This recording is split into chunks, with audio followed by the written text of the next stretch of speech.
An Avco Embassy film, and here we begin The Fog. I'm John Carpenter, and sitting next to me is Debra Hill. And as I recall, Debra, it was your idea to put this Edgar Allan Poe quote on this movie, is all that we see or seem but a dream within a dream. And that was near the end of post-production when we were still trying to make this movie work. Debra and I made this movie back in 1979, and it was released, and it was somewhat successful at the time. But originally, this was a movie that we made once and then had to remake it because it didn't work. And here we are with John Houseman. He's beginning to tell a little ghost story to these kids. Do you remember where we shot this? We shot it on the soundstage over at, what was that called there on Producers? Melrose. Was it Producers or Yeah. Raleigh Studios? Mm-hmm. We shot this on a soundstage. It was supposed to take place outside, like on a beach, and so we just recreated it. And those are my friend Nancy Jacoby's children, Yeah. Laurie and Lindsay Arendt. 100 years ago, on the 21st of... We were traveling in 1977 in England. We went to see Stonehenge, and I recall at the time I kind of came up with the idea of having something come out of the fog. And it was a very, very thin idea at the time, and we developed it into the screenplay. We had a two-picture deal with Avco Embassy, and this was the first of two, the second being Escape from New York. John Houseman worked one day telling this story.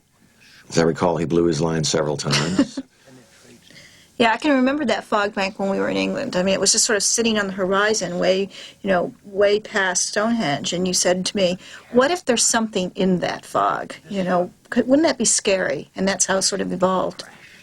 What we wanted to do in this movie, as opposed to the film we'd made the year before, Halloween, we wanted to make an old-fashioned ghost story and kind of go back to what you're seeing at this moment, which is John Houseman sitting over a campfire telling a story to kids. And there's Ty Mitchell, who plays Adrienne's son in the movie. He's a sweet kid. Right now, I understand he's grown up and trying to pursue a career in acting. Dean Cundey shot this movie, and as usual, his lighting is beautiful and appropriate for the mood. We shot it again in Panavision, widescreen, 2:3:5:1 aspect ratio. Grandfathers, that when the fog returns to Antonio Bay, the men at the bottom of the sea, out in the water by Spivey Point, will rise up.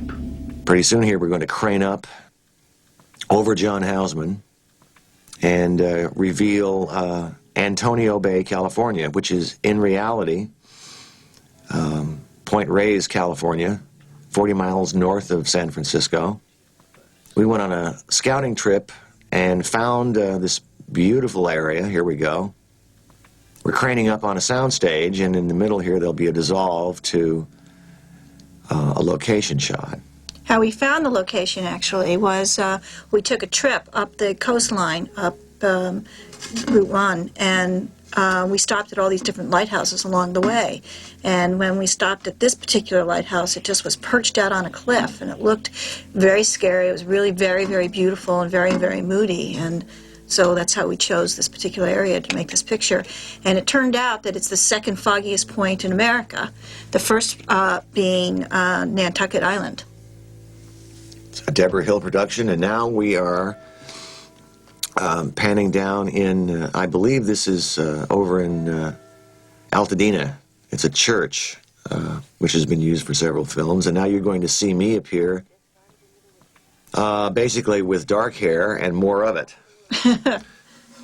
I'm playing, there I go. I'm playing kind of the guy who cleans up the church. I had a chance in this movie to actually act with Hal Holbrook in a scene, and I'm terrible. So I stopped doing roles in movies after this, except for helicopter pilots and walk-ons. And body bags. That's true, but I would play the dead guy. So here I come into our soundstage, and Hal Holbrook is having a little something to drink, and I deliver my lines. This was one of the most terrifying moments in my life, having to deliver these lines to an accomplished actor like Hal. And the crew was all laughing at me. My You look God, I pretty was good. young. Oh, You thank look you very great. much. Thank you very much. Why don't you come in and... What was the budget of this film, Deborah? The budget of this picture was $1.1 million. So it's actually $900 and some thousand dollars. And then we went back after we made this picture. We realized that there were problems with the scares, and we had to get a little bit more, I think, a little gorier. I think at that time David Cronenberg had just come out with Scanners, and he had taken the genre to a point when we had to go back and reassess some of the scares in this movie. So we added a couple $100,000. And we had a rock fall in foreground there, which is a cheap trick. And now we're into the discovery of the ancient book that holds the entire clue to the story. Basically, this beginning was originally scripted in a simpler way. Hal Holbrook discovers this ancient book that is basically a diary of what's happened. The original idea is based on something in reality that happened in California history. It was off the coast of Santa Barbara when a ship was sunk carrying lots of gold, and it was pirated and so forth. And we just added the kind of ghostly aspect. But after this, we began to cut to various places in the town where the strange disturbances and circumstances are beginning to happen this evening. Well, really, what it is the 100th anniversary of an event that took place in this town, which was a crashing of a ship against these rocks when all these people died. And this is the 100th anniversary, and at midnight starts this curse. And we're showing various shots of Point I actually Reyes. shot these with Yes, my you little did. second unit. Ray Stella, my camera operator, and we went out with a flashlight and some and car lights. I had a station wagon, and I would, put the lights on a little piece of a building there and hold, a tree branch in front of the lights to kind of give it a little bit of mood, and then we shot it. This particular shot I did myself on the second unit down in Los Angeles. This is actually out in the marina. I wanted to get a kind of sense of this being a seaside community. This was in the middle of the night with a very small unit. Again, we were piecing together images to open our film. This is actually on Laurel Canyon Boulevard. This is the Canyon Country Store that we shot in one evening. John Strobel That's correct. doing his acting debut. And this is all natural lighting, basically. We ran out with a camera, and everything you're seeing here was lit only by the lights inside the store. That's why John is standing by the refrigerator counter there, because that's the only place we had any light. John now owns the restaurant Angeli on Melrose Avenue. I didn't know that. Yeah. Well, probably richer than both you and I combined. An extended title sequence, basically to set the mood of the film. Again, Dean shot the movie. He's a fantastic cameraman. Is now one of the best in Hollywood. I believe you met Dean in your low-budget Yeah, days. before Halloween, I was a script supervisor and an assistant editor and did all kinds of little stuff, and that's where Dean Cundey and I, we worked on like 9 pictures together, and then when we made Halloween, we brought him along. He worked in this thing called a movie van, and it was of the size of like a Volkswagen van, and that would hold the entire grip, electrical, and camera department in this one van. And so when we started making The Fog, we actually had a big grip truck and an electric truck, but Larry Franco, our first AD, drove the Winnebago. That's correct. So now we're still in a sequence that shot all available light. I believe there's a little bit of light on this sign as he comes around the I corner. still have the sign. You do? Yeah. And again, we're in Laurel Canyon here, trying to open the movie with a bit of mood, which we didn't originally have. Now, this material here, all the little odds and ends are lit. I believe we had one light with us.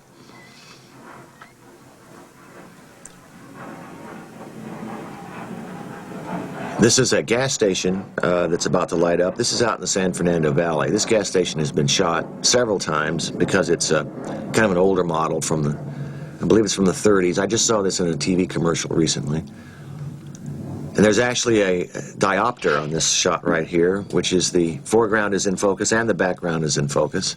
It was kind of a fancy shot for us in those days, given the fact that we had about 5 people on the camera crew. This was all rigged up and it worked pretty well. Car goes up on the lift. Again, we are basically setting the mood of the story. These ghosts are supernatural happenings are taking place in a small town on the coast of Northern California. But basically, what you're seeing here is material that we shot after the movie was all completed, and this was shot to give the film more mood and more fear. As I recall, at the time, we were under a lot of pressure to deliver a film that was as frightening as Halloween. Mm-hmm. Halloween was a very different kind of movie. Now here we are in Tommy Wallace's house with his wife, Nancy, shooting a little sequence. She's a character in the film, and we added this at the very end. Basically, we did all this work in a month before the film had to be delivered. Again, this is primarily natural lighting. We're going to have a big sound effect coming here, and it always seems to work. Again, we're establishing mood. These clocks were shot in the small apartment that you and I were living in. There's me as a little girl. There you are. Now we're back in, actually, Olema, California. Now we're on Bear Valley Road. This is in one of the most beautiful areas in the entire world. It's Point Reyes, California, in Inverness. I just recently finished a movie up there called Village of the Damned, and I own a house up there and have lived there for many, many years. We had a 30-day shooting schedule on this, and we started on a full moon and finished on a full moon. And so you'll see the full moon in the movie quite a lot. Tom Atkins is making his appearance as a truck driver, and pretty soon he's going to pick up Jamie Lee Curtis, hitchhiking. Of course, those are the old days when I guess you could get away with hitchhiking. These days you can't do it. This is actually the epicenter of the 1906 earthquake happened right near this road. And it used to be a cow pasture, and all the cows fell into this huge crevice. The dialogue scene that we're playing here as she gets in is shot in a garage in Inverness, California. It's a Chevron station, and when I was recently there, the owner asked me if I wanted to shoot another scene in his garage. I told him it wasn't necessary. This is called Poor Man's Process, and basically the lights, the leaves that are moving across the windshield are on a stand, and they're being whipped by the lights behind them, and the truck is being rocked, and they're sitting completely still. This is the way you have to do it when you can't afford to mount the camera and light for night. I think actually this is the way you should do it all the time. I mean, Poor Man's Process. You like it better? I think it's always, well, you can have so much more control over it. And, it's, normally when you're towing a car, That's true. you have to light such a huge section of the road, and I think it always works. It's very difficult at night to do a dialogue scene in a car. Basically, behind them in the window, you would be seeing the road back there, but And perhaps other cars. That's true. But in order to do that, you would have to light the whole thing. Now we have a little special effects sequence, courtesy of Dick Albane, and they pull over. Protecting the actors was a difficult situation when we had to do this, because we don't want to blow glass in their faces.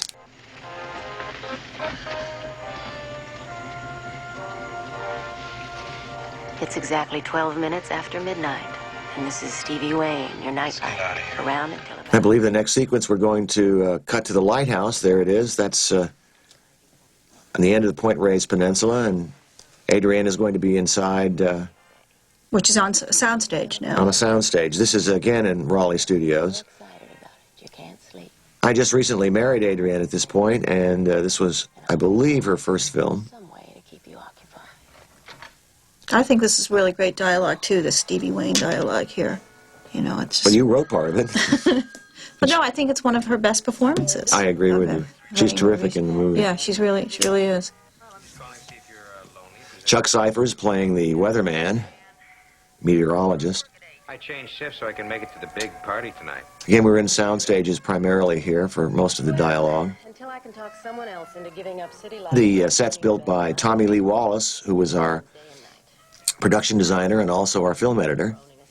And we built the lighthouse set, both interior and exterior, on a soundstage. Because in the end of the movie, we practically destroy the lighthouse. Again, in low-budget filmmaking, you have to make certain concessions that you're not able to do if you have a high budget. We had a little over $1 million, so a lot of the film has to be rather simply planned out and simply done. One of the issues we had to deal with was what kind of music was being played at the time, and we chose a kind of old-fashioned hits. Now we're... That was a miniature, wasn't it? That was a miniature boat. Now we're aboard a real boat with Buck Flower in the foreground and John Goff and James Canning in the background. They're hanging out, and we're about to have our first attack.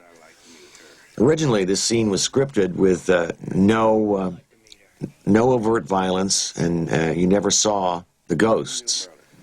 But we had to go back and, as Deborah said, and reshoot all this. Now we're seeing a fog bank come across the water.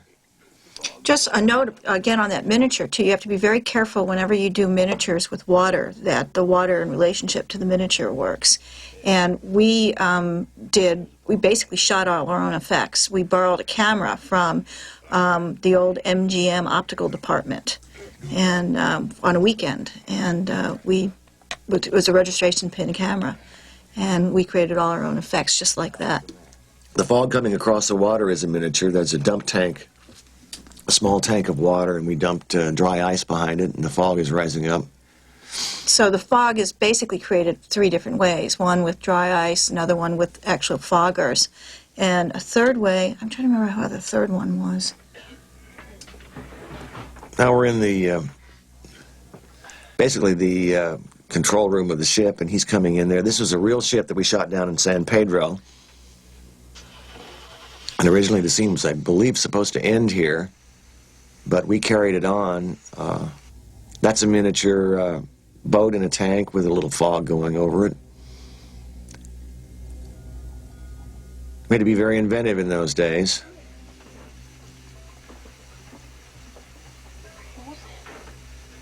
Dean Cundey's lighting is extraordinary in this. Now we're doing a reverse shot. Yeah. The fog is turning off the engine. It's a generator.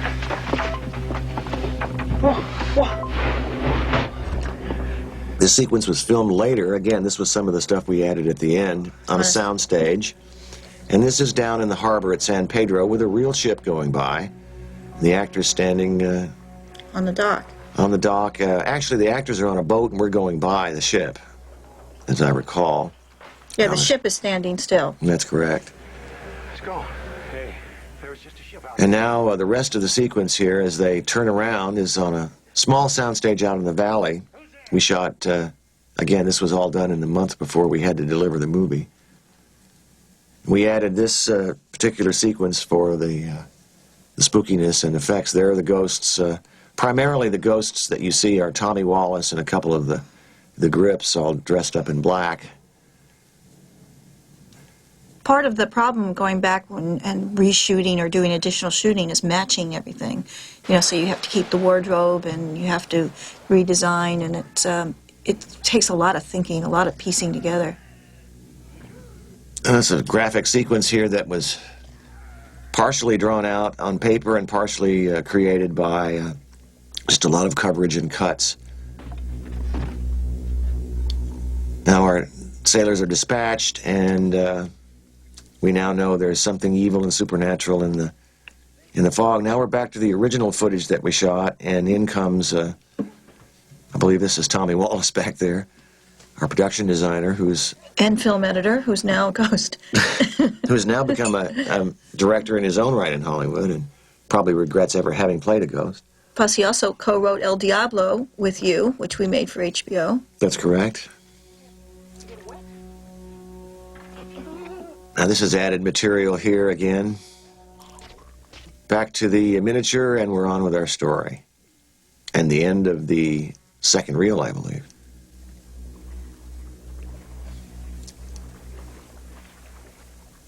Now we're back in the lighthouse set with Adrienne. This movie was processed by Metrocolor, which was one of the greatest labs in Hollywood, and the color was extraordinary in the film. And Avco, I believe, did the release prints through CFI, if I'm not mistaken. So we had a little bit of a battle getting it where we needed it, but the combination of Dean Cundey's lighting and photography and the lab situation really produced a beautiful film. Also, it's very moody. You know, you talked a little bit earlier about the music in this movie, and we made Stevie Wayne have a jazz station because we couldn't afford rock and roll. It's so expensive these days. So we were able to do needle drops with obscure music that kind of added in a way to the mood. Now, you see Adrienne smoking a cigarette during this movie. Adrienne has never smoked cigarettes, hates smoking cigarettes. So I had to kind of train her to do it. She actually does a pretty good job. She swore to me that she never inhaled it throughout the whole film, but I'm not so sure. Why did you want her to smoke a cigarette? I think perhaps that her character is based on a lot of the Howard Hawks women throughout his movies who all seem to smoke cigarettes, especially Lauren Bacall, who walks in the doorway, and the first time you see her, ask Humphrey Bogart for a cigarette. My idea of perfection is a voice on the phone. Okay, Mystery Lady. Good night. The point of view shots that you're seeing, that Adrienne is seeing here, are shot right from the lighthouse out in Point Reyes. That's a daytime shot that we have altered to make it look like night. You actually shoot those kinds of shots when the sun is high up in the sky, you know, like straight overhead. And then you can do them a couple different ways. You can shoot them black and white and then print them on color. Or you can just put a filter over it that kind of gives you that feeling. Jamie Lee and Tom Atkins are in bed together. This was shot in a very small kind of house on the water in Inverness. Believe it or not, the rippling water effect, lighting effect on the window back there has to be done with a pan with a broken glass in it and water rippling over it because we couldn't get the light angle correct. Is that where you're from? San Diego? But pretty soon Tom Atkins is going to get up and respond to something happening in the other room, and you're going to cut from Inverness, California to, again, Laurel Canyon, to the house I was living in at the time. We came back and reshot part of this scene to make it more frightening and have more punch to it. What do you want to do? I don't know. That's okay, me neither. Jamie's hair changed a great deal from Halloween. She had nice kind of long 17 and 18-year-old hair, and now here it is. Well, she's so much more sophisticated in this particular role than she was as Laurie Strode. She wanted to play a different character. Yeah, and I think she did. Now there we are in Laurel Canyon. I remember that. And then now we're back to Inverness as Tom gets out of the bed. That's back in Laurel Canyon. And back to Inverness. Laurel Canyon. Again, we shot this on a very foggy day, but had to 10 in the entire set. Now that we are in Laurel Canyon there as he backs away from the doors.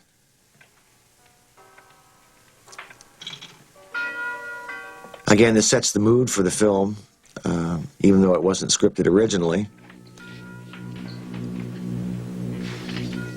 And the clock breaks at 1 o'clock and the curse is over for the night.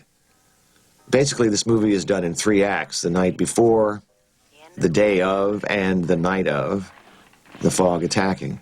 That's a point of view from the actual house there on the bay in Inverness. So until tomorrow night at 6 p.m., when KEB comes back on the air, this is At low tide.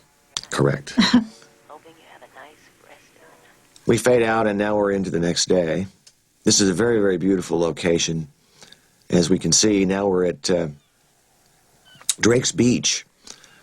As legend has it that Sir Francis Drake landed on this beach with his ships and either traded with the Indians or ripped them off or something. But it's an incredible location. And little Ty Mitchell is is walking his way along the beach here. Actually, we encountered a lot of cold weather up there. It looks very sunny, but it's freezing cold. We were up there in the, I believe it was the winter months, as I recall, March, maybe April, I don't remember. This is right below the area where Alfred Hitchcock shot The Birds, and so it's kind of reminiscent, this feeling of that original picture. The gold coin does a disappearing act here. We did it the cheapest possible way with a cut right there. It's cut, and now the coin is gone. And now it's a board. Some of the genre fans criticize the, I don't know, the writing on this film in terms of its logic about ghosts, but my feeling was, if you're doing a ghost story, there really isn't too much logic to it. This is the house on Tamales Bay, right off of Inverness. Quite a beautiful place. Well, let's talk about the Elizabeth Dane for a second, because the ship that went down, the Elizabeth Dane, is named after an old girlfriend of yours. Kind of a combination. Elizabeth's with the first name. I don't remember where we got Dane, though, Deborah. I think you wrote that part. No, I thought Elizabeth Dane was an old girlfriend. And we track across Adrienne and an old boyfriend of yours. And an old boyfriend of Adrienne's. That's correct. And up comes Ty into the house and onto a set, again at Raleigh Studios. I actually still have that quilt. You do? Uh-huh. Sure, Mom, but look it. I had forgotten that it's...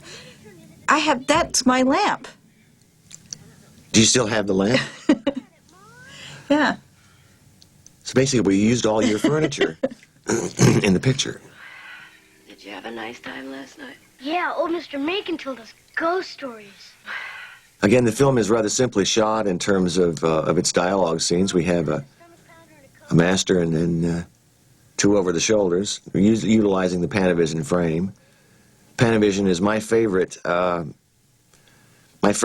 cinema aspect ratio because it's widescreen, and I feel it's the most like a big movie that you'll ever see. It's not the square screen. Now we are actually up in Bodega Bay, where Hitchcock shot the birds. This is the wharf. Right down there is the restaurant where everybody was trapped in the birds. We had one day to shoot this scene, and it's kind of an overcast day. It was a beautiful look. Al said 7:30 right here. Well, you know, Al, if I were you, I'd give... This is primarily a fishing area, a farm area, up in Northern California. One of the most incredible areas of all time.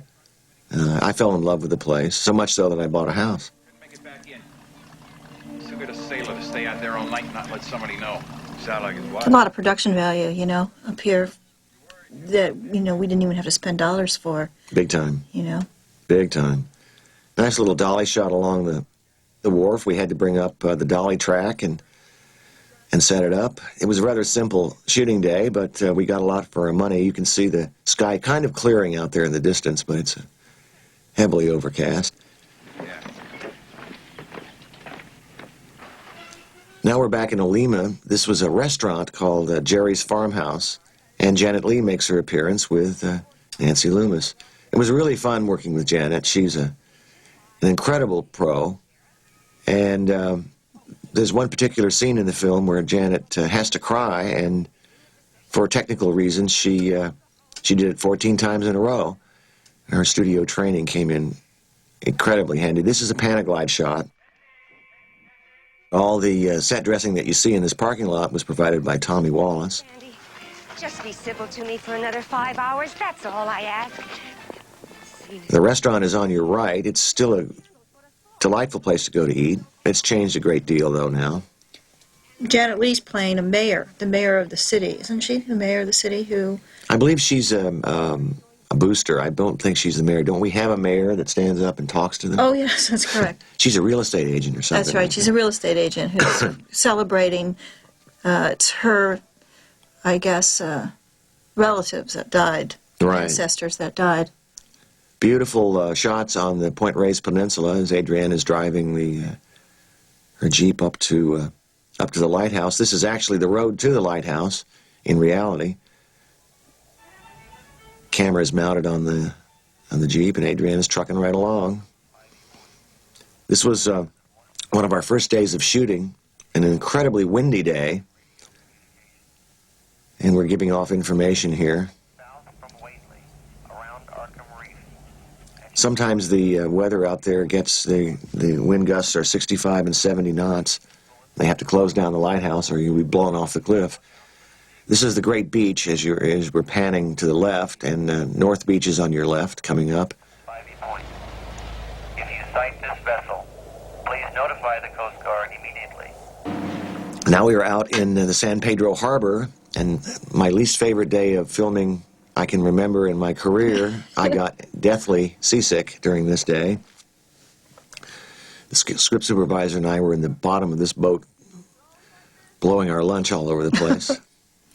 I don't remember this day shooting. I don't think I was out there. You're luckily not out there. It was awful. I think I was on the dock. The seasick pills I took did not work. And here you're talking to a helicopter pilot who wimps out on a boat. The day was rough on the water. This is a Panaglide shot, which is trying to smooth out the action. Now we're back in Inverness.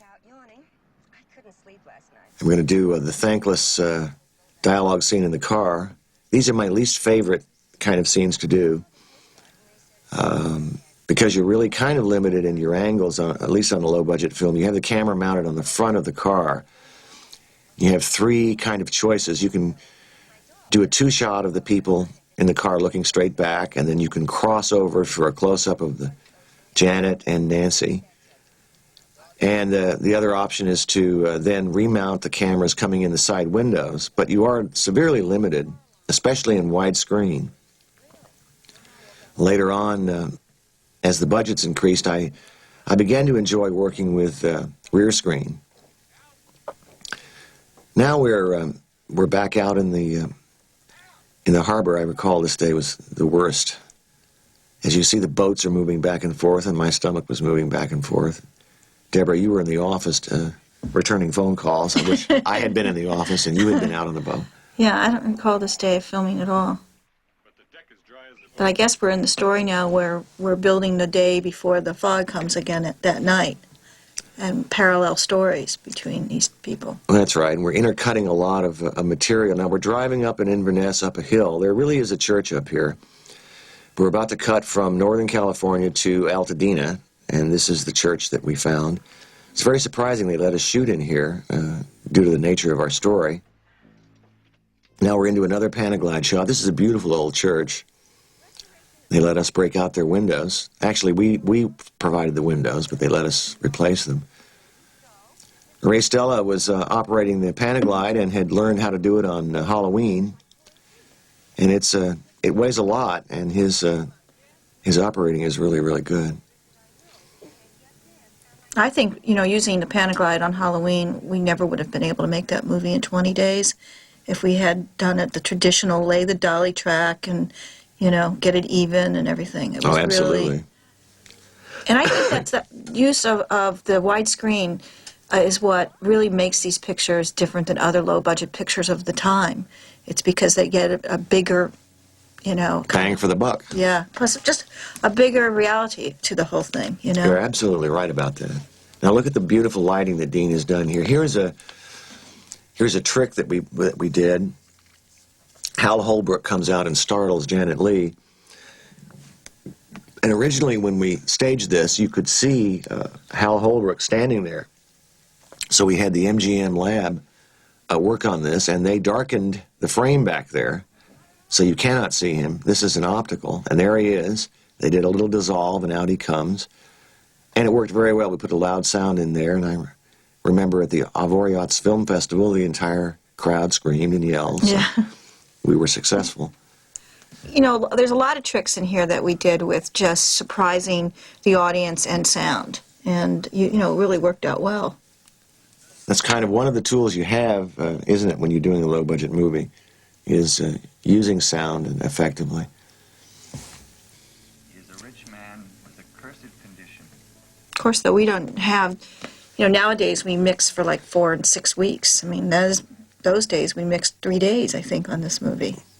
We did, at Ryder Sound, as I recall.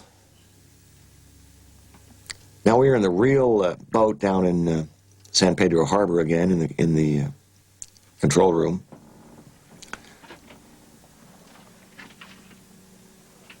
We had a little sequence here where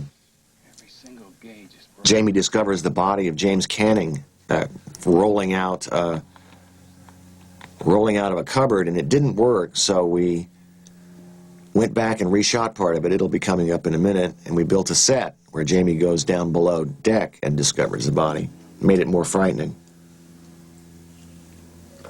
Again, I suppose we were wrong at the time to try to do an old-fashioned ghost story when the audience wanted to see much more overt horror on screen. We're intercutting between various characters and parts of the story. A lot of this is due to the diligent work of Tommy Lee Wallace and Charles Bornstein, who were the editors on this.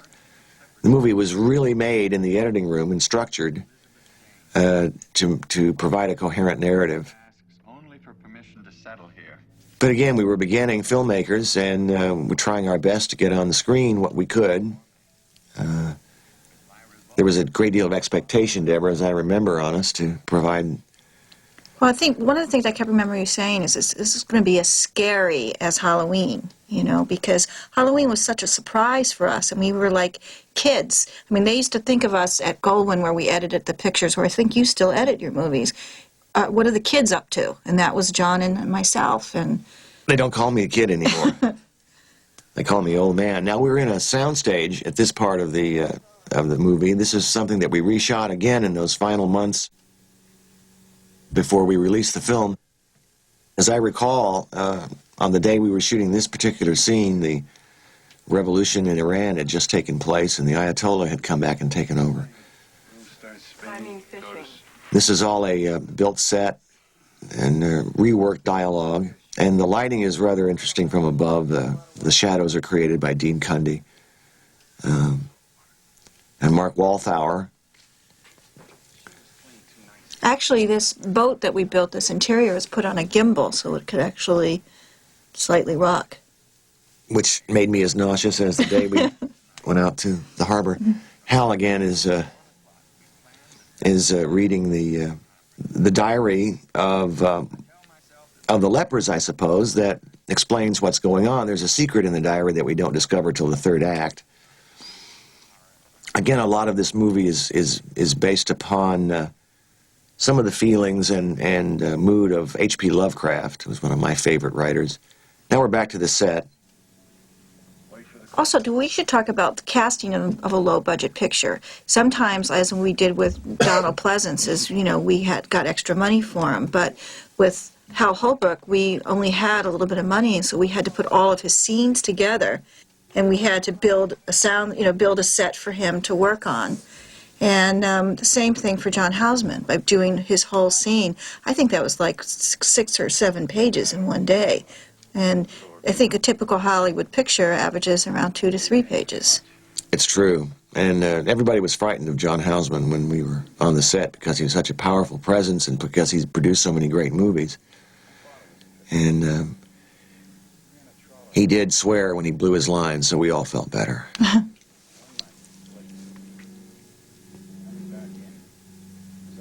Again, we're leading up to a little scare scene here as the light plays back and forth on Tom Atkins as he's telling his story.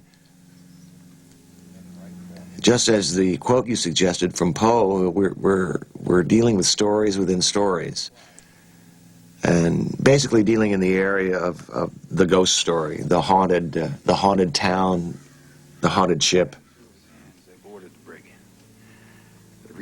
Kind of evocative of an earlier era in literature and movies.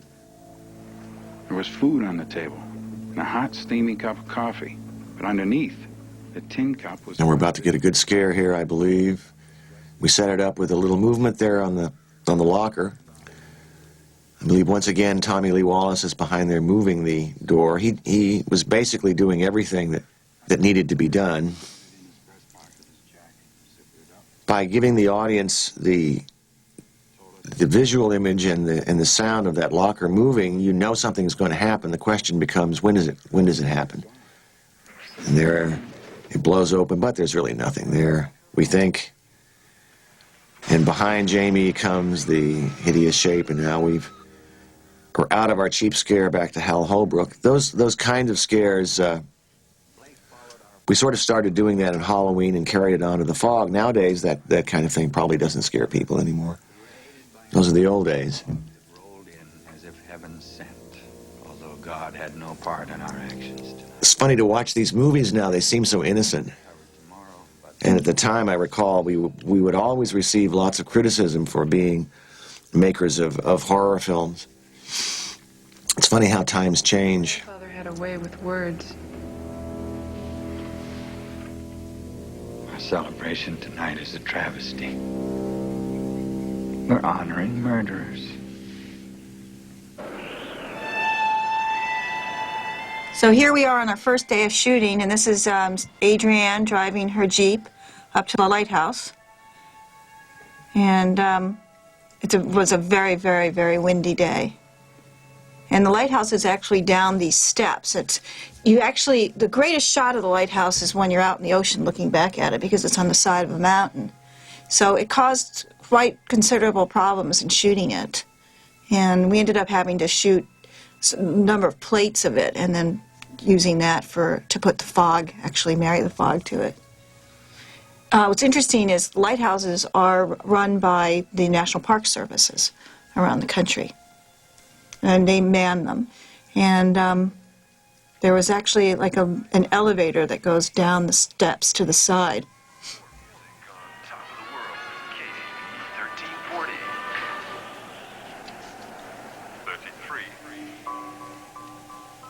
We rise up over the gate here and the sign, and we reveal down at the very bottom the lighthouse. The lighthouse is not full size. It's kind of a short guy, but it's extremely beautiful. Yeah, it's very untypical of what you consider a lighthouse, which is a very tall tower. And the tower being so tall is so other ships can see the beacon. But this is built way out on a point, and that's the reason why it's put out there. Nice little handheld shot by Ray Stella there. This is the wind, as Deborah said, is so incredible. Now we're down at the lighthouse proper. It's really beautiful. And they still have the glass and the mechanism in there, but they don't use it anymore. They have an automated light, right, as a matter of fact, there it is, rotating next to the lighthouse. And now I believe we're on our set, aren't we? Yeah, this is the set. This is down on Melrose, and it's a two-story set, which was kind of fun to build. These are the steps from 20,000 Leagues Under the Sea, which we kind of found now we're on the upper level. And a lot of the shots that we shot looking into the lighthouse, we shot sort of at a low angle looking up, because we couldn't afford to put screens outside and stuff like that. And it's kind of a very low-tech DJ station in many, many ways. We romanticized the idea of a radio station, putting it in a lighthouse. I thought that was a great idea. Father, where did you find this? And now we're back at the other set with Hal Holbrook, and a lot of these scenes have to do with the plot of the movie, reading the diary and discovering like exactly what is going to happen. So we kind of foreshadow or tell the audience before the characters know what's going to happen. I'm fond of this shot. Hal is in darkness here. He's barely lit. And Janet and Nancy are under light, but it really gives him a moody feel. Plus, it's hard to hold focus for that depth at this light. Oh, absolutely. It's one of the neat things about Dean Cundey is that when we did Escape from New York, which is the next film after this, Dean also shot it, we used a Panavision camera as well, but we used accompaniment of lenses that were the first time they were ever used, and they were all, like, I think we lit that at like foot candles rather than f-stops. Wasn't that the Panatards? Yeah. The fast lenses? Yeah. Fast lenses. He was the first cameraman in the United States to use those. I mean, everything was sort of shot at a 2.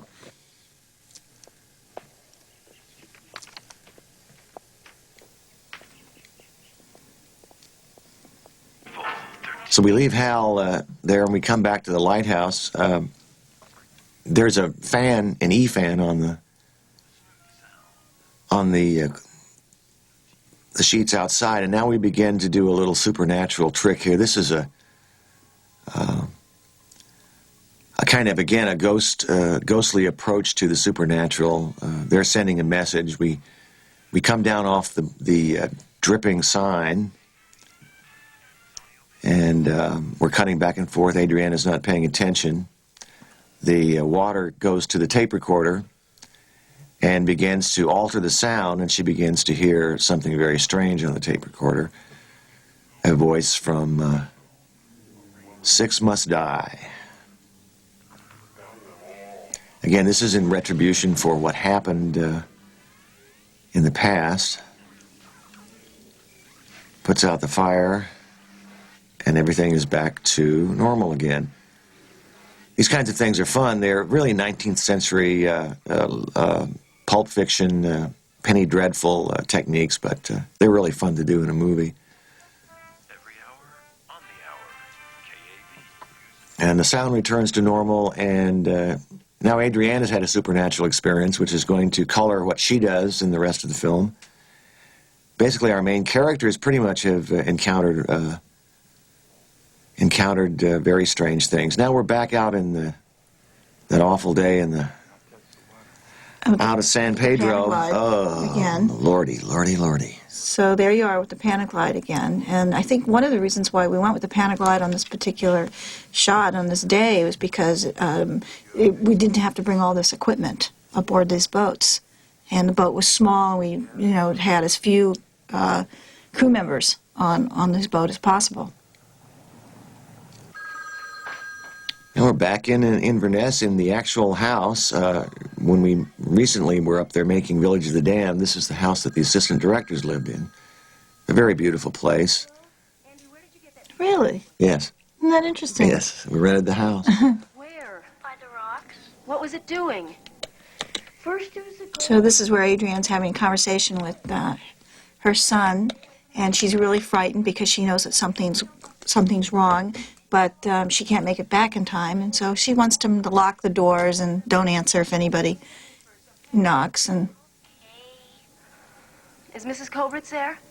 She just came in. Mrs. Kobritz is the babysitter. Kobritz is the name that I've used from a producer that I worked with on a TV movie, Richard Kobritz. He went on to produce Christine for me, and was a very, very nice man and a very influential producer, and I decided to give him a little tip of the hat. And that TV movie is where you met Adrienne. That's correct. Starred Lauren Hutton and Adrienne Barbeau. What was it called? And David Burney, Someone's Watching Me. That's right. Now, I am told by radio aficionados that what she's doing in terms of turning on the microphone is completely wrong. There's a sign that says "on the air" that pops on, and I was admonished by an interviewer for not getting my technical stuff correct, but I don't think the audience minded too much. Well, but I also think that we were trying to go for a very low-tech, old-fashioned kind of radio station. I mean, I think those were deliberate choices that we made at the time. You know, I still got the tongue lashing from this fella. And we pull back from the radio, and we're in Inverness. It's an extraordinary live location. This is a very difficult shot to light because of the daylight outside. You have to pump light on the actors in the foreground. But again, Dean Cundey is kind of a master of that. Boy, going to this location gave us such value. And this, once again, this is a plate. We shot fog separately and the dock separately, and we put them together, composited them together. Again, this is some of the material we shot later on after we'd finished the movie and realized we had to redo it. This is a scene that includes Darwin Jostin. He was an actor in Assault on Precinct 13, the movie that you and I first met him on. That's right. And This was shot in a little small clinic, I believe, in San Fernando Valley. We added this to add another scare into the film where this corpse comes back to life. As I remember, the corpse is John Strobel, who appeared in the first scene. Oh, yes, I think you're right. And he makes another appearance as a corpse. A different character. We kind of recycle as much as possible in these low-budget films. Yeah, I remember Darwin. He did such a good performance in Assault on Precinct 13. Oh, it was fantastic. He was really good. Very, very good. As a matter of fact, somebody was casting a picture not too recently. Could have been, maybe it was Joe Dante, and he called me about getting the original cast members of Assault on Precinct 13. Oh, that'd be great. So again, we're setting up cinematically here that Jamie's alone in a room with a corpse, and the corpse is moving, the sheet is moving, and she's not paying attention, and the audience is ahead. First time I saw this scene as a kid, it worked, so we decided to put it back in the picture. What did you see it in as a kid? I can't even remember now, probably The Tingler. Dick Baxter died in the ocean. This is my favorite angle in the scene, shot from underneath the gurney as the legs come down.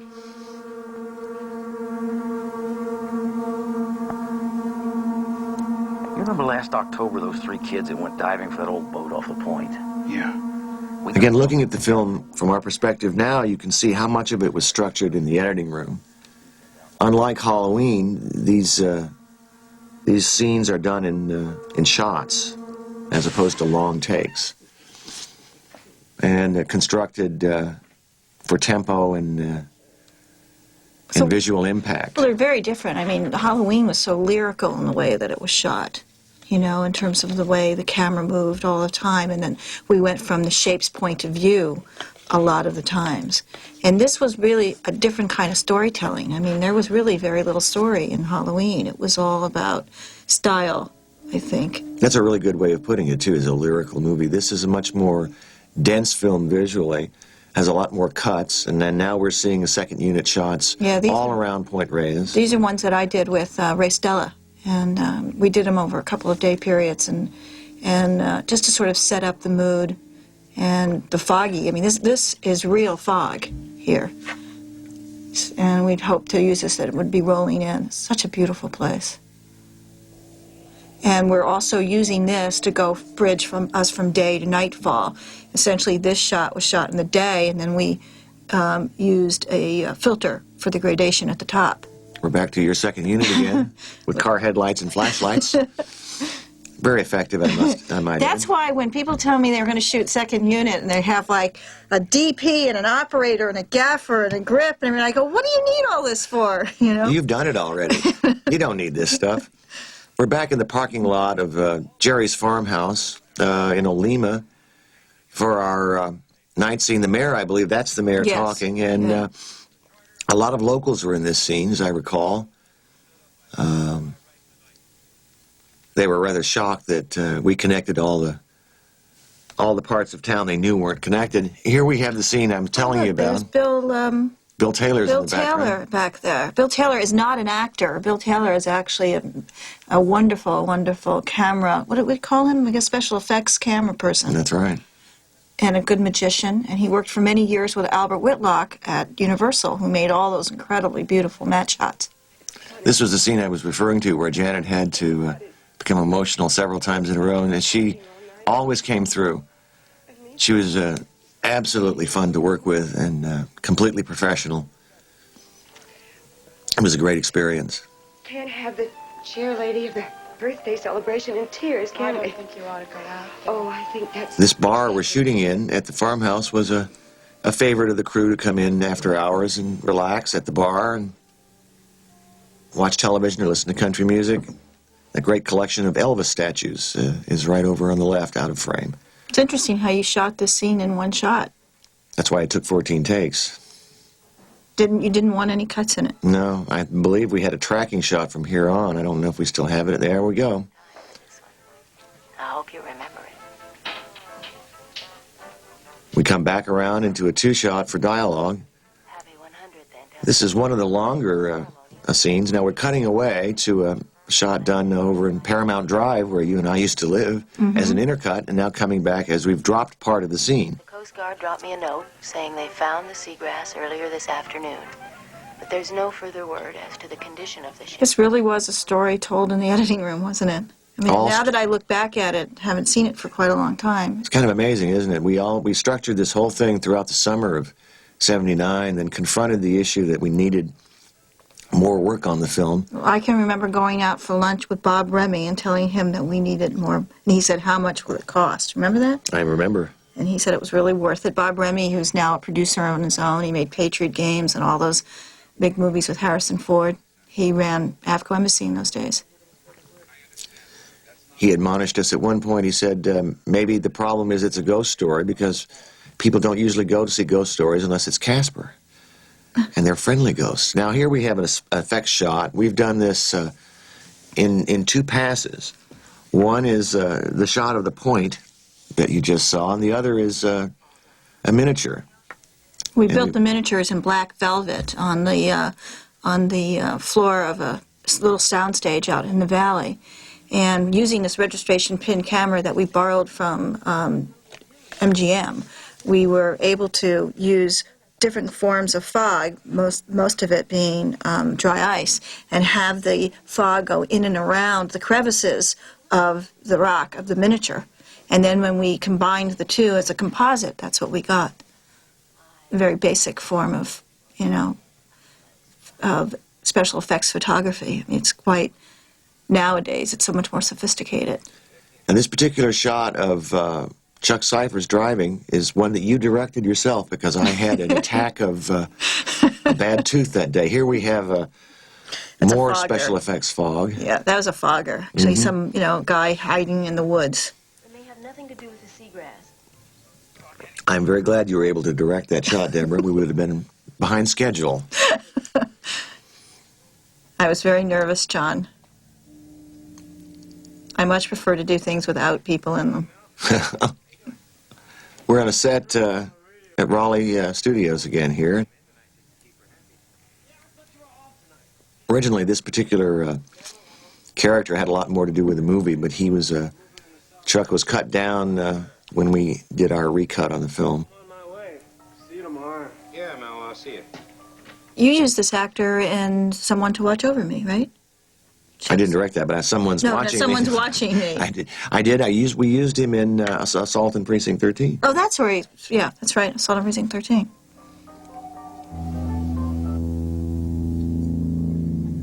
Once again, back to the fogger, special effect in the woods, and we also have the pulsating light.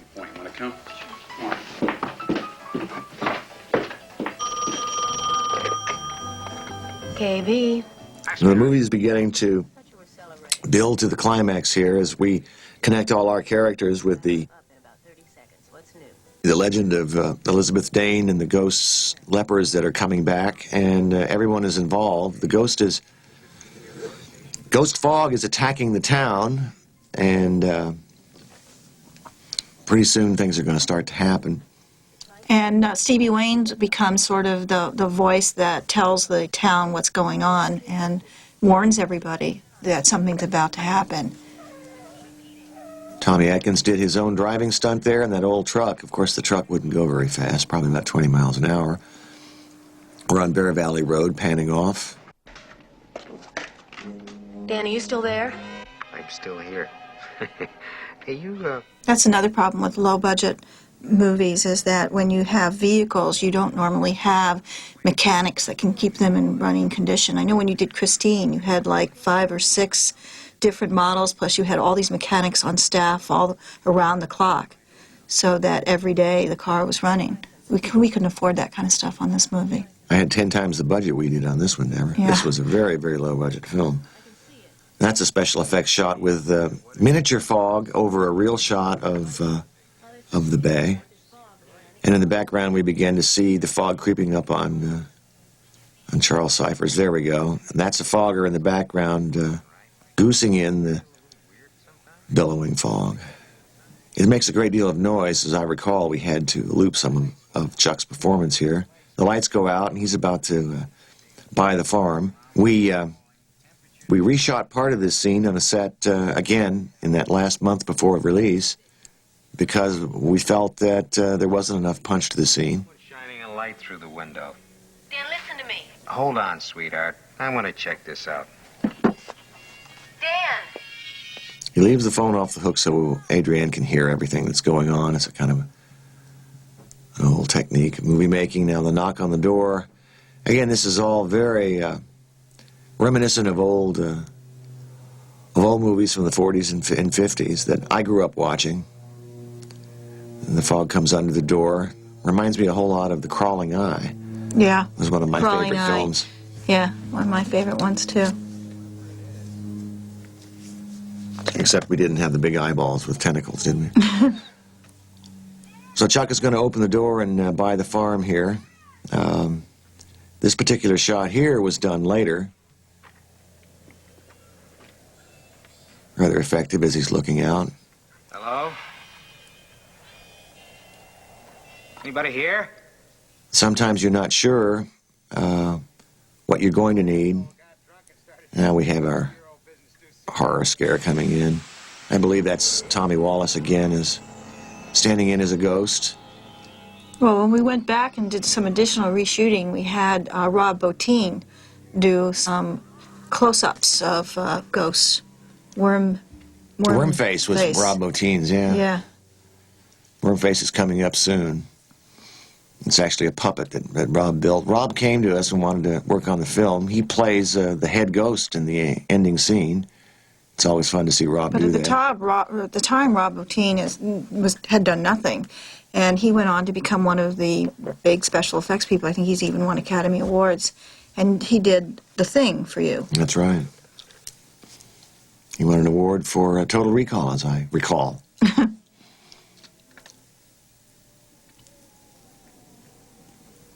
And so all of us. We're back to the location shooting. Extremely cold night. The time we were there in Inverness, the weather was very, very cold. There are a lot of locals sitting in the audience there who loved participating. I think they particularly liked it because of Janet Leigh. I mean, she was the most famous thing in the area at the time. And as I remember, the night we were shooting that, the owner of the restaurant wanted us out, so we had to send Janet Leigh over to placate him until we finished shooting. And she was a trooper. She went right on with it. This guy that pops in here to tell the sheriff the message that the fog is coming is Barry Bernardi, who started out on Halloween with us as our craft service person. He's actually in Halloween. The red truck by the train crossing is his, and he's the dead body. That's right. He's now a producer. Yeah, he went on to become our associate producer on Escape from New York, and he was the location manager here. This is done by, Fogger, special effects guy. All miniatures here, right? Yep, absolutely. So now we're setting up that the town is getting cut off, communications getting cut off, so Adrienne will be the only one who's able to speak to everyone. I mean, that's traditional horror film stuff, too, which is to break out communications, and so therefore, the army can't come save you or whatever. This is shot, actually, over here in Los Angeles, near Altadena or something, right? That's right. It's Transformer. We went out there for half a day of work of location. We're having to blast the fog in there because of the wind outside. Yeah, I remember this effect. We couldn't get this effect to really work very, very well, and I think we made a compromise on this. I think he wanted it to be sucked into this machine, and that effect to happen. Once again, this is a plate of all the lights going out. I think that was done by a little miniature with miniature pin lights. Mm-hmm. And now we're in the dark. We should all proceed. And I think what she's doing is she's telling them to go home and, be safe and disband. A lot of the residents are still living up there. A lot of the folks that you see in the shot. Now we're closing in on the last act of the film here. We're into it. Now this is more special effects shots. We really had an ambitious amount of effects in this movie. I actually operated this shot as she ran down, as I recall. and did a She's trying to so-so job. She's trying to start an emergency generator here. That's right. It's great kind of moody lighting. Now, as I recall, Deborah, that when the fog seeps into this particular location, we did that actually live, and it turned out extremely well. Well, we were going to do it as a miniature, and then when we shot this as a plate, it just really, really worked out very, very well. We didn't have to shoot it as a miniature. This is on a soundstage. They're driving up, actually, across the soundstage. The doors to the outside of Melrose Avenue are just a few feet away from the back of the truck. And here we are again in Tamales Bay in this beautiful little house. One of the nice things about Dean Cundey's lighting is that the blacks are always so dark. I mean, that's one of the things that you look for when you shoot, when you're looking for a cameraman for especially night work. And, you know, we certainly shoot a lot of our movies at night. Halloween took place all in one night. This is a lot of night. Escape from New York was all in one night. And I think that the fog worked out so well here because it was a very cold night and the fog stayed close to the water and didn't dissipate into the air. It was very effective. Now, she's alerting the town. We're back on location with a tented-in window. We shot this in the daytime, and the fog back there is being controlled by technicians. We're cutting around from various locations, sets. Building tension. Someone listen to me. My son is... And essentially everybody's going to get on the road and all head up to the church, which is where she tells them all to go. Of course, only our principals show up at the church. Low-budget movie. Right. Are your windows all closed? We're going to have a little death scene here. Pretty soon, Mrs. Coberts bites the dust. Is she the 6th? 5th? I can't remember now. And she sends little Ty off someplace to his room, I think, right? And then she opens up the door. It's the one thing I've learned. If there's a knock at the door and it's at night, you don't open the door. Especially if there's fog outside. That's right. Mrs. Coberts is sending Adrienne's son away to safety, and she's going to go out and investigate this. And the fog out there is being made by a fogger. I believe we enhanced this particular scene with some of our later shooting. I think this was the first time we used the fog effect, too. Is that right? Yeah. Go to your room. I want to see who it is. No. Can't I stay for 2 They're shot right on location and building up tension. There's a tent outside the front door there. There he is. There's the ghost. Originally there was one ghost, and we added this little ending section. That is a miniature fog around the cabin on the Tamales Bay. Now, once again, that was built on a soundstage and draped in black velvet. We're intercutting various locations here. Please, my son is trapped. These are the basic forms of composite photography that we do now. You know, that used to be done then. And everybody's racing to the church. And right now, the ghost is coming in after the little boy. But Adrienne's character has reached out. If anybody's in, around my house, go save my little boy. And that's why they pull in. And Tommy Lee Wallace, again, is coming through the door. He's always coming through doors and closets. He played the Shape a couple of times.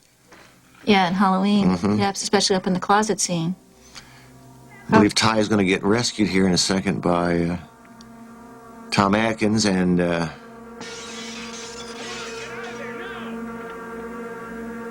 through the candy glass window, and in comes Tommy to get him, but misses. And off we go. And there is the miniature shot, the miniature fog, and the live location. This is the old stuck in the mud sequence. We jacked the truck up, and we're assuming that Jamie cannot drive this truck, which is a good assumption. That was done with a light gag behind the ghost in order to silhouette him.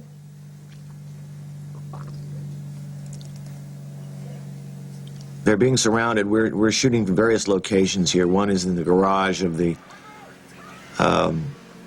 service station out there in Tamales Bay, and the point of views, as I recall, were also shot there, surrounding the truck, and they back out on location. Extremely well-constructed sequence by, again, by Tommy Lee Wallace in the editing room. That's fog put over the shot in the foreground. We were really running by the skin of our teeth in this film, but that's what happens in a low-budget movie. This is real fog in foreground was created there at the moment, and you see it dissipate in real life. And we're back to the Olema location by the ranch house. You see very, very simply that a lot of these sequences were shot in very few shots, either wide shots or over shoulders, except I am, for the right action back scene. there, as an Yeah, there you extra. are, Deborah. You're talking to somebody back there. Yeah, probably Barry Bernardi. No, I don't know who that is. Another effects shot. Well, I think this one was done as a plate with the glass in front of it, and then we shot through the glass up on the hillside and then added the fog in afterwards. Adrienne did a great job with this particular sequence here. She's very emotional about her son. Doesn't know whether he's alive or not. This was before we had our boy, and but she did a great job with it. And now we're on to another reel. Coming down Bear Valley Road. As I recall, this is the infamous Reel 9. When we were finishing up the movie, there was one reel that no one had touched that needed to be cut, and it needed to be done right away, so I sat down and spent a whole night recutting it. And it was a thankless, bleary task, but we got it done. This particular sequence here where the fog comes down the street towards the truck was shot in reverse. Because of the wind, the fog would not come toward us. Here it comes. This is a reverse shot, and the truck had to be backed up in reverse. So what you're seeing is the fog gathering. Now this truck is actually going forward at this point, so everything is reversed. I remember shooting that. That was actually really interesting, the way you apply the logic, reverse the logic, and you get the thing to work. We actually only shot in this town one night.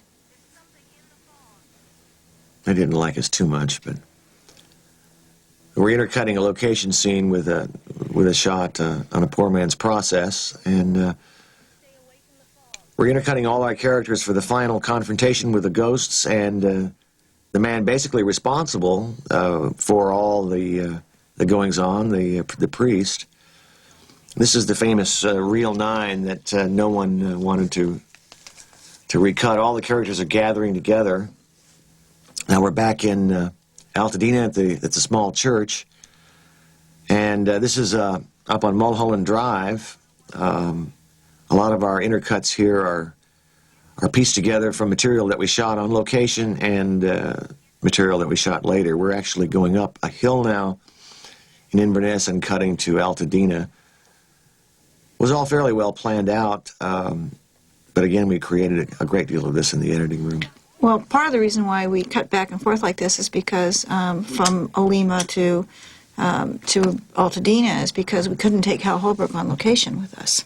It would have been more expensive to do that, so we put all of his scenes here. He actually never leaves the church. That's a live location that we shot one night in That's up in Inverness. Inverness, cutting with the church in Altadena. So their POV is 400 miles away.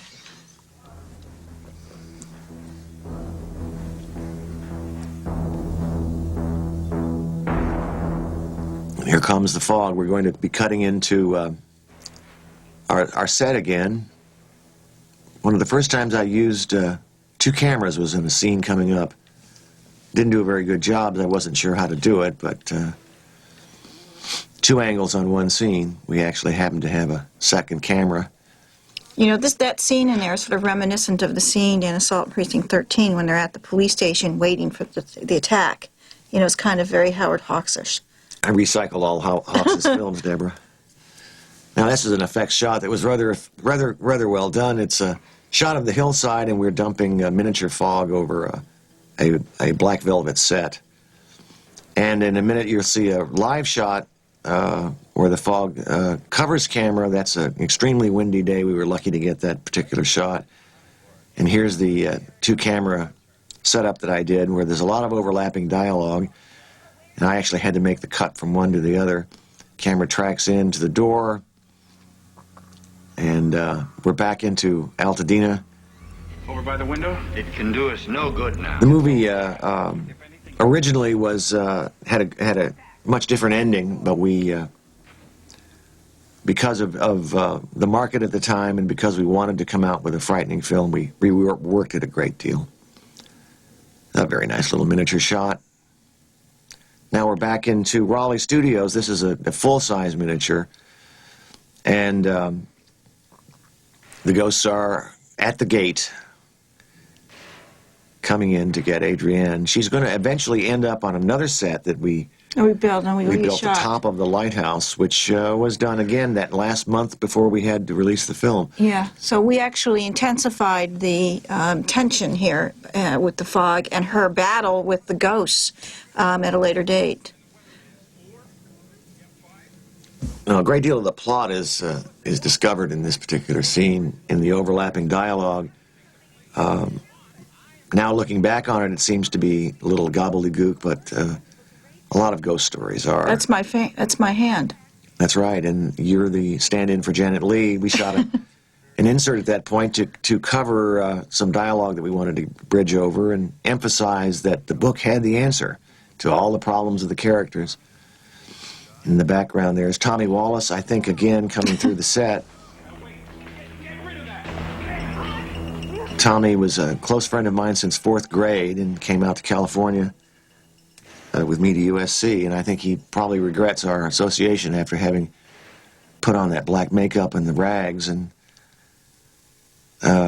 worked for hours at a time being a ghost. And he's shoving through the door, and that's his hand also, and that's his hand also. He's really a handy ghost to have around. This is the barricade scene. Two things are happening at once. The ghosts are coming in, and the answer is being sought by Janet Leigh and Hal Holbrook. And Adrienne is getting attacked by Tommy Wallace. Tommy Lee Wallace. The gold cross was a touch from the script. The cross eventually turns into what we referred to as the atomic cross, done with light bulbs and. Well, the idea of the whole at this point is that the gold that was taken from the ship after it crashed was made into this cross and hidden, and these ghosts have come back for what was rightfully theirs. And so there'll be a confrontation between Hal Holbrook and the sort of lead ghost. He's playing that cross is heavy. It actually is extremely light, and he's doing a good job of making it seem heavy. That's Tommy actually grabbing his wife's hair and attacking her. And off goes Hal to sacrifice himself for the betterment of mankind. The redemptive quality of his character was something I think that appealed to him. Although, as I recall, Hal didn't like the movie too much when he saw it. But such is life. Now, Adrienne is on a set in Raleigh Studios. I believe I operated this particular shot with the ghosts on one side and Adrienne on the other. It's really beautiful lighting by Dean. Hal is in the sanctuary and is about to confront Rob Bottin and some extras dressed in black. It was very interesting how we did this lighting effect on this cross. It was actually done with, I guess we painted on something called Scotch-Brite.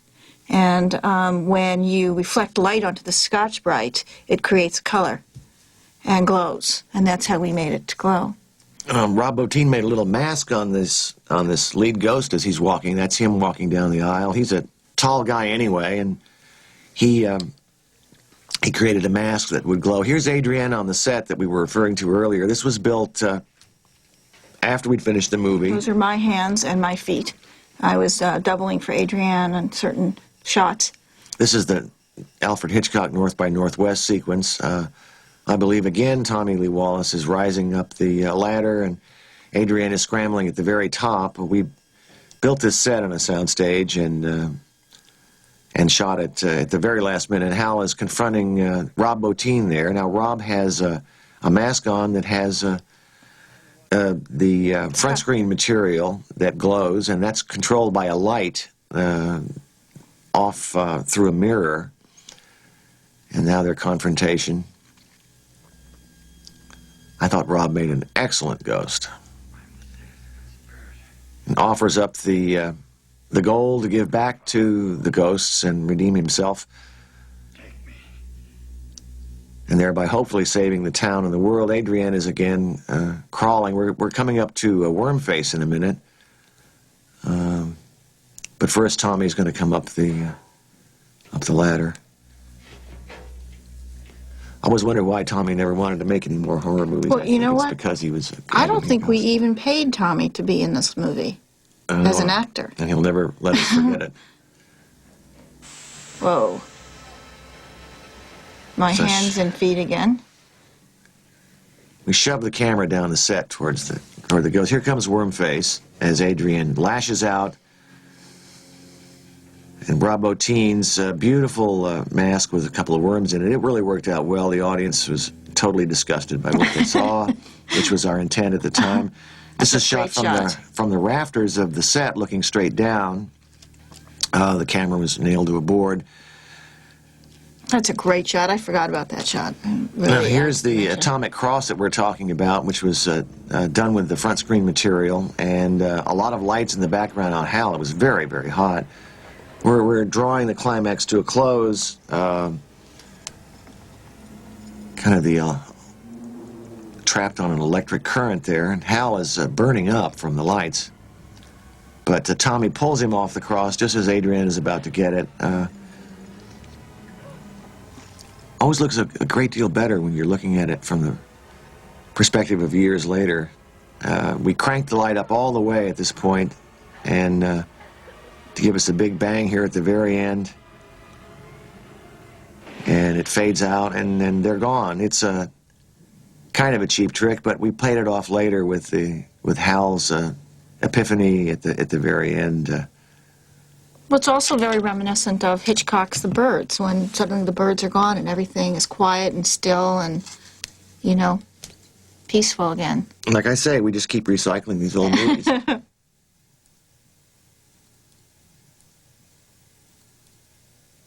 Now we bring the story down to a quiet moment. The audience thinks that it's over with. We spent about the last 90 minutes setting up an attack of the ghosts, and now we're going to take them away. A lot happens in supernatural stories that the unexplained really comes and affects your lives and then goes away. And we were applying that to kind of an old-fashioned Lovecraftian idea. Adrienne looks around to see that the ghosts, in fact, have disappeared, and she's saved once again. A lot of this was constructed in the editing room, taking moments and shots from other places and put together to give it the sense of completion, to give the dramatic sense that everything winds down. But I think, you know, what happens is this character then goes on the air and sums it up for us in sort of a very moral way. She does, and Adrienne gives the keep watching the skies scene from The Thing. Right. As we come out and... from the original Thing. That's correct, right. Not mine. That's right. Everything is quieting down, everything is gone, it's all peaceful again. All our main characters apparently have survived. Unfortunately, Hal Holbrook doesn't really make it, but we're letting the wind take away the fog on that windy night we were talking about earlier. As you see, this is a forward shot.